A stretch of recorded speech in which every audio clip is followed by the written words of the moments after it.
Hello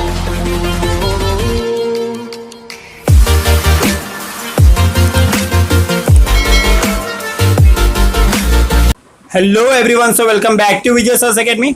तो guys आज के इस वीडियो में हम देखने वाले हैं अपने ओसीएम के चैप्टर नंबर 4 का पार्ट 5। तो पार्ट 4 तक हम लोग ने लास्ट लेक्चर में कर लिया था। पार्ट 4 काफ़ी छोटा था, मगर आपका ये जो पार्ट 5 है ये थोड़ा सा लॉन्ग होने वाला है, क्योंकि इसके अंदर मैं बहुत इंपॉर्टेंट टॉपिक कवर करने वाला हूँ आज, जिसका नाम है प्रिंसिपल ऑफ इंश्योरेंस। तो गाइज पहले देख लेते हैं मीनिंग में कि इंश्योरेंस होता क्या है। Insurance means the protection of a financial loss. एक तरीके से हमें किसी भी तरह के लॉस से प्रोटेक्शन देना बहुत सारे इंश्योरेंस कंपनियों का काम होता है। जैसे LIC हो गया, आप देख सकते हो उसका फोटो टेक्स्ट बुक के अंदर। आपका new India insurance company limited हो गया। ये सारे इंश्योरेंस कंपनी है जो आपको हेल्प करती है ताकि आपका फाइनेंशियल लॉस फ्यूचर में ना हो पाए। तो क्या ये लॉस को होने से रोकती हैं? नहीं, लॉस को होने से ये नहीं रोकती हैं, लेकिन कभी भी फ्यूचर में अगर आपको लॉस हो गया तो आपके लॉस की भरपाई ये लोग करके दे देंगे। अब ये चीज़ ये लोग फ्री में नहीं करते हैं, आपको इसके बदले में इन्हें प्रीमियम पे करना पड़ता है। कुछ एक अमाउंट इन्हें हर साल हर महीने पे करना पड़ता है, जिस तरह का प्लान होगा वो हिसाब से। Insurance means the protection of the financial loss. It is a form of risk management primarily used to hedge against the risk of a contingent or uncertain loss। कोई भी अनसर्टन लॉस हो गया, like आपने सोचा नहीं था वैसा loss हो गया। Insurance is a contract between the insurer and insured. Insurer कौन होता है? कंपनी जो इंश्योरेंस देती है। इंश्योर्ड कौन होता है? जो इंश्योरेंस करवाता है अपना। whereby insurer agrees to compensate insurance against the loss. Insurer compensate करता है कोई भी लॉस हुआ उसके बदले में। The insurance has to pay a certain fixed sum of amount timely basis of the insurance। एक पर्टिकुलर टाइम बेसिस पे आपको प्रीमियम पे करना पड़ता है, मैंने ऑलरेडी बता दिया। देख लेते हैं क्या क्या इसमें टर्म्स होते हैं। पहला इंश्योर्ड, जो मैंने ऑलरेडी बता दिया कौन होता है। जो इंश्योरेंस करवाता है, जो इंश्योरेंस खरीदता है, उसे इंश्योर्ड बोला जाता है। इंश्योरर, जो इंश्योरेंस करता है, इंश्योरेंस कंपनी जो होती है, फर्म होती है, उसे इंश्योरर बोला जाता है। प्रीमियम क्या होता है? एक पर्टिकुलर अमाउंट आप जो इंश्योरेंस कंपनी को पे करते हो हमेशा उसे प्रीमियम बोला जाता है। उसके बाद है आपका पॉलिसी। पॉलिसी क्या होता है? एक तरीके का कॉन्ट्रैक्ट होता है इंश्योरर और इंश्योरेंस के बीच कि आप किस तरह का पॉलिसी लिए हुए हो और आपको कैसा पैसा पे करना है। आगे आपका है पॉलिसी के बाद है आपका क्लेम। क्लेम क्या है? जब भी किसी भी तरह का लॉस हो जाए और उस लॉस का पैसा आप जब इंश्योरेंस कंपनी से लोगे तो उस चीज़ को क्लेम बोला जाता है, यानी आपको क्लेम ले सकते हो, उसे क्लेम बोला जाता है जब आप कंपनसेट करते हो। आगे है प्रपोजल। प्रपोजल मतलब क्या होता है? It is a return request by the insurance. एक जो इंश्योर्ड होता है वो रिटर्न रिक्वेस्ट देता है कि उसको इंश्योरेंस दे दिया जाए। इंश्योरेंस लेने के लिए प्रपोजल लिखना पड़ता है, उसे प्रपोजल बोलते हैं। सब्जेक्ट मैटर क्या होता है? किस बेसिस पे इंश्योरेंस लिया गया है, यानी इंश्योरेंस लेने का कारण क्या है, आपने किस चीज़ का इंश्योरेंस लिया है। क्या वो प्रॉपर्टी का इंश्योरेंस है? क्या वो कार्गो शिप का इंश्योरेंस है, यानी मरीन है, फायर है, थेफ्ट है, किस तरह का इंश्योरेंस आपने लिया हुआ है, उसको बोलते हैं सब्जेक्ट मैटर, जो आपके पॉलिसी डॉक्यूमेंट, पॉलिसी बुक के अंदर लिखा हुआ होता है।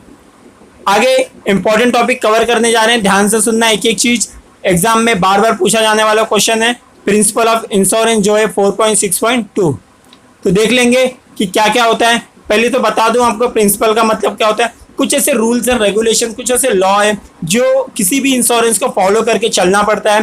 तो इसके अंदर मैं बोलूँ तो अगर पहला आपका जो आता है वो है principle of utmost good faith. इसका मतलब क्या होता है? In all type of insurance contract both the parties must have utmost good faith. एक दूसरे के ऊपर फेथ होना बहुत ज़्यादा जरूरी है। किसको? इंश्योरर और इंश्योर्ड को। इंश्योरेंस देने वाला और इंश्योरेंस लेने वाले को एक दूसरे के ऊपर विश्वास होना चाहिए। विश्वास कैसे होगा? जब आप हर एक चीज़ का खुलासा कर दोगे, यानी आपने जैसे आप अपने डॉक्टर से कुछ नहीं छुपाना चाहिए आपको, उसी तरह से इंश्योरेंस कंपनी से कुछ छुपाना नहीं चाहिए। सपोज अगर आप कोई लाइफ इंश्योरेंस ले रहे हो और आपने किसी एक अपने बीमारी के बारे में इंश्योरेंस कंपनी को नहीं बताया और इन फ्यूचर भगवान न करे अगर उस बीमारी से आपकी डेथ हो जाती है तो आपको इंश्योरेंस का क्लेम नहीं मिलता। तो ऐसे केसेस में यह है कि आप अपनी बीमारी के बारे में बता दो। अगर वो इंश्योरेंस कंपनी को फिजिबल लगा तो आपको वो इंश्योरेंस सेल करेगा, तो आपको पूरा कंपनसेशन मिलेगा। अटमोस्ट गुड फेथ का मतलब यही होता है दोनों के बीच में प्रॉपर अंडरस्टैंडिंग और प्रॉपर फेथ होना चाहिए। Insurance must provide a compensate clear and correct information of the subject matter insurer क्यों सब्जेक्ट मैटर के बारे में पूरा का पूरा करेक्ट इंफॉर्मेशन होना चाहिए, किस तरह का इंश्योरेंस बेच रहे हैं। Similarly insurer must provide relevant information regarding terms and condition, हर एक टर्म्स एंड कंडीशन के बारे में भी आराम से पता होना जरूरी है। Failure to provide a compensate correct clear information led to a non settlement of claim, already मैंने बता दिया, अगर तुम किसी भी तरह से इंफॉर्मेशन देने में फेल हो जाते हो तो आपको सेटलमेंट नहीं मिलेगा, आपको क्लेम नहीं मिलेगा। आपका जो सेकंड प्रिंसिपल है वो है principle of insurable interest. Insurable interest means some financial interest in the subject matter. जब भी आपका कोई भी फाइनेंशियल लॉस होता है और आपको इंश्योरेंस कंपनी भर के देती है उसे बोला जाता है इंश्योरेबल इंटरेस्ट। इंश्योरेंस लेने का इंटरेस्ट क्या है आपका यही इंटरेस्ट है कि फ्यूचर में आपका कोई भी लॉस हो जाए तो आपको वो पैसा रिटर्न मिलना चाहिए। The insured must have insurable interest in the subject matter of the insurance. Insurable interest is applicable to all insurance contract. हर तरह के इंश्योरेंस कॉन्ट्रैक्ट के अंदर इंश्योरेबल इंटरेस्ट लागू होता है। It is said to have an insurable interest in the subject matter when existence of the subject matter puts a insured in a financial benefit। जो भी आपका इंश्योरेंस खरीदा है उसको आप फिर से फाइनेंशियल बेनिफिट दे के एक अच्छे पोजीशन में लेके आओगे, ये इंश्योरेंस कंपनी करती है। इसीलिए इंश्योरेबल इंटरेस्ट ये वाला प्रिंसिपल काफ़ी इंपॉर्टेंट है। इसका एग्जाम्पल अगर देखोगे, एग्जाम्पल में लिखा है the person has insurable interest in his own life and property.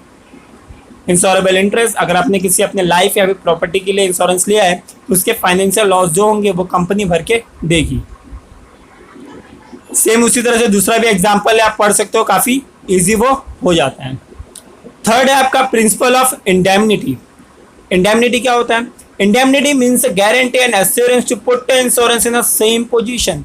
Principal of indemnity का मतलब अगर एक लाइन में मैं बताऊं तो इसका मतलब ये होता है कि जब भी किसी भी बंदे ने अगर आपसे इंश्योरेंस खरीदा है, आपके कस्टमर ने आपसे इंश्योरेंस लिया है, अगर उसका किसी भी तरह से फाइनेंशियल लॉस हो जाता है तो ये आपका ये बनता है कि आप उस बंदे को वापस से उसी फाइनेंशियल पोजीशन में लेके आ जाओ। यानी अगर उसका लॉस होता है तो उस लॉस को पूरी तरह से कंपनसेट करके दे दो ताकि वो अपने फाइनेंशियल पोजीशन में वापस से आ जाए। तो क्या लिखा है? Same financial position which he was immediately prior to the happening of the uncertain event। किसी भी अनसर्टेन इवेंट होने के पहले जो उसकी स्थिति थी उस स्थिति में वापस लेके आ जाओ, ये आपको करना चाहिए। This principle is applicable to fire, marine, general, सब जगह पे फायर इंश्योरेंस होने दो, मरीन इंश्योरेंस होने दो, मतलब पानी में शिप डूब जाए उसका मरीन बोला जाता है, वो टाइप का इंश्योरेंस होने दो, या फिर जनरल इंश्योरेंस होने दो, सारे के सारे इंश्योरेंस में ये अप्लीकेबल होता है। It is not applicable to life insurance. क्यों नहीं होगा अप्लीकेबल? क्योंकि एक बार कोई बंदा मर गया तो इंश्योरेंस कंपनी उससे वापस तो ला के दे नहीं सकती, तो इंश्योरेंस लाइफ इंश्योरेंस में ये चीज़ अप्लीकेबल नहीं हो सकता। Insurance loss of life can never be measured in a monetary term. पैसे से हम जिंदगी को तोल नहीं सकते। In case of death of the insurer actual sum assured paid, जितना आपको मरने के बाद मिलने वाला तो उतना पैसा तो आपको मिल जाएगा, मगर आपको लाइफ वो लोग वापस से लाके नहीं दे सकते। आपका फोर्थ प्रिंसिपल है प्रिंसिपल ऑफ सब्रोगेशन। अगर मैं इसे एक शब्दों में बोलूं तो कैसा हो जाएगा कि अगर आपका किसी भी तरह से लॉस होता है, लाइक आपको कोई चीज़, आपने किसी चीज़ को इंश्योर कराया है और वो चीज़ आपका लॉस हो गया, तो लॉस होने के बाद जब इंश्योरेंस कंपनी आपको पैसे पे कर देगी तो वो जो जला हुआ सामान है, ख़राब सामान जो पड़ा हुआ है, उस सामान को आप नहीं ले सकते बल्कि इंश्योरेंस कंपनी उसे खुद ले लेगी। अब देख लेते हैं थियरी क्या लिखा हुआ है। Principle applicable to contract of indemnity. As per this principle after insured is compensated for the loss.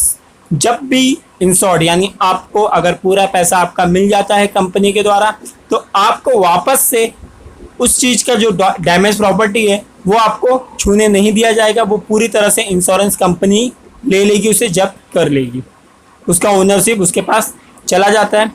This principle is applicable only when damage property has a value. ये प्रिंसिपल तभी लागू होगा जब डैमेज प्रॉपर्टी को कोई value हो।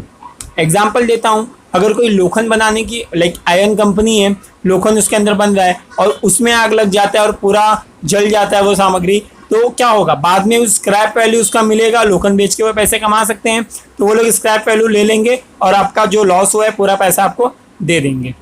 लेकिन अगर वहीं अगर पेपर कंपनी हुआ, पूरा पेपर जल के राख हुआ, वो किसी के काम नहीं आएगा, तो उसको इंश्योरेंस कंपनी नहीं लेती है। इसमें जो एग्जाम्पल दिया हुआ है वो एग्जाम्पल को देख लेते हैं। इसमें किस तरह का एग्जाम्पल दिया है, इसमें दिया अगर टू व्हीलर बाइक है किसी का और बाइक गुम गया, बाइक अगर किसी भी तरह से लाइक किसी ने चुरा लिया, चोरी हो गई बाइक की और इंश्योरेंस कराया था अपने बाइक का, थेफ्ट इंश्योरेंस, तो आपको इंश्योरेंस कंपनी आपको पैसा पे कर दिया, आपको पैसा मिल गया। अब फ्यूचर में क्या होता है, 1-2 महीने बाद किसी पुलिस स्टेशन ने उस बाइक को सर्च कर लिया, इंश्योरेंस कंपनी आएगी, उस बाइक को ले लेगी, वो बाइक आपको रिटर्न नहीं देगी, वो उसका स्क्रैप वैल्यू है, उसका वैल्यू जो भी करना वो इंश्योरेंस कंपनी करेगी, वो बाइक आपको रिटर्न नहीं मिल सकती।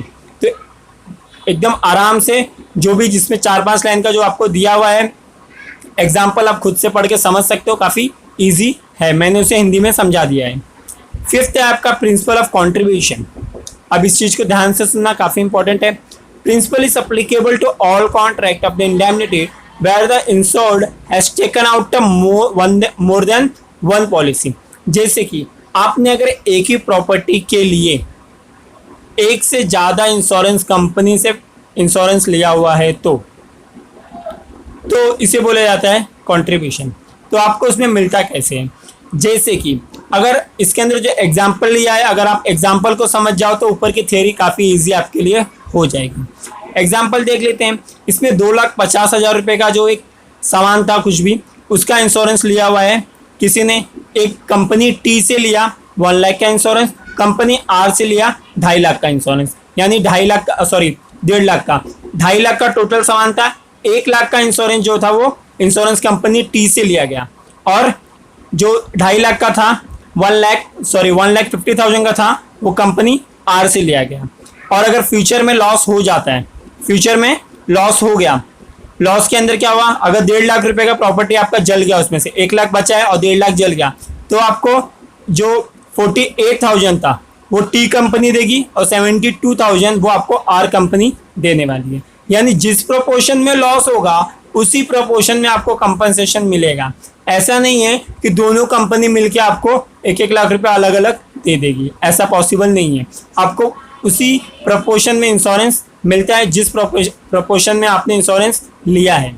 1 लाख का इंश्योरेंस एक से लिया था आपने, 1.5 का एक से लिया था, वो जो इसके अंदर आपका 2/5 और 3/5 आपका जो रेशियो लिखा हुआ है उसी रेशियो में आपने इंश्योरेंस लिया था, तो आपको जो क्लेम है वो भी उसी रेशियो में मिलने वाला है।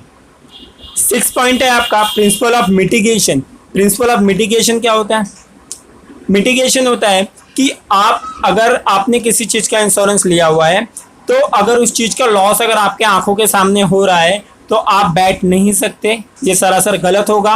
आपको फुल ट्राई करना चाहिए कि किसी भी तरह से उस लॉस को मिनिमाइज किया जा सके।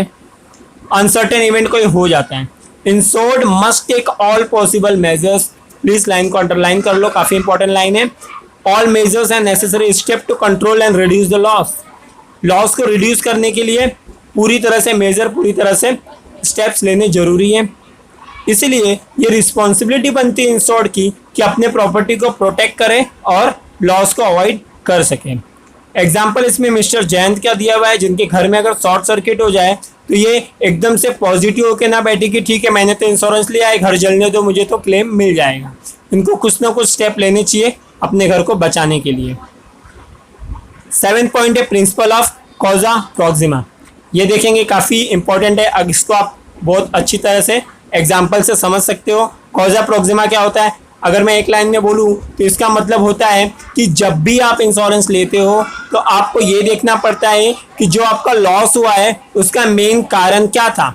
अगर उस कारण का इंश्योरेंस आपने लिया है तभी आपको क्लेम मिलेगा, अगर दूसरे किसी कारण से आपका चीज़ होता है तो आपको क्लेम नहीं मिलता है। मोर देन वन कॉज, अगर 2 कॉज के वजह से आपका लॉस होता है then the approximate cause of the loss should be taken into consideration. जो सच में लॉस का कारण है उस पर ही आपको पैसे मिलते हैं, और अगर उस चीज़ का आपने इंश्योरेंस नहीं कराया तो आपको पैसे नहीं मिलेंगे। चीज़ें ज़्यादा अच्छे से समझेगी अगर एग्जाम्पल में देखेंगे तो। The property is insured against some same cause and not against the all the cause. देख लेते एग्जाम्पल क्या इसके अंदर दिया हुआ है। एग्जाम्पल है कि किसी घर में समझो अगर कोई चोर आता है और चोरी कर लेता है, ठीक है, चोर आके चोरी करता है और चोरी करने के बाद वो घर में आग लगा देता है, तो आपको जो क्लेम मिलने वाला है, जो घर जलने के वजह से जितना नुकसान हुआ है उस चीज पे आपको 1 भी रुपया नहीं मिलेगा, क्योंकि आपने फायर इंश्योरेंस नहीं लिया था, आपने थेफ्ट इंश्योरेंस लिया था। लाइक अगर 1 लाख की चोरी हो गई और 5 लाख का घर जल गया तो आपको 1 लाख रुपए तो मिलेंगे, मगर 5 लाख आपको कहीं से नहीं मिलने वाले, क्योंकि आपने चोरी का इंश्योरेंस कराया था, ना कि फायर का। तो बेसिकली आई होप इतने सिंपल लैंग्वेज में आपको चीज़ें समझ में आई होंगी। अब तक जितना भी हम लोग ने इंश्योरेंस का प्रिंसिपल किया है, ये सातों का सातों प्रिंसिपल आपको अच्छी तरह से पढ़ लेना है, बुक में देख के अपना खुद का नोट्स बनाना है, और एग्जाम पॉइंट ऑफ व्यू से काफ़ी इंपॉर्टेंट क्वेश्चन ये रहेगा। तो अभी के इस वीडियो में बस इतना ही, मिलते हैं अगले वीडियो में, तब तक के लिए bye bye, take care. Please channel को सब्सक्राइब कर लेना, वीडियो को ज़्यादा से ज़्यादा शेयर करना। अभी के वीडियो में बस इतना ही, मिलते हैं अगले वीडियो में, bye bye, take care, be safe, be at home.